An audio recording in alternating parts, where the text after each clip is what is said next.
it's Jodie. Today I'm going to take you through the swim spa keypad and how to operate your swim spa. So first thing we do is we take the Hydropool logo, drag it over, and here we have the water screen. So this is everything to do with what's happening in the water. These are our jets, 1, 2, and 3. You just tap them to turn it on. Jet 1 is all about the massage and the buoyancy jet. Jets 2 and 3 are my swim jets. Here we've got the light, so that's how we turn the light on and off.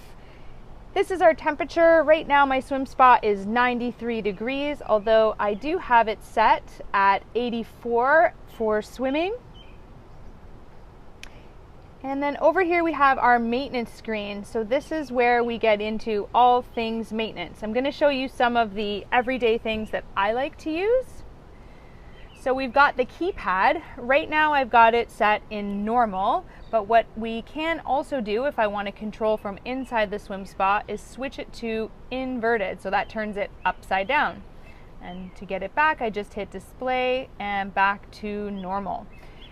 Additionally, I can do the contrast. So right now I have it in daytime mode, so it's nice and bright for you to see. But if I want to make it a little bit lighter, I can put it into night mode and then just flip it back to daytime.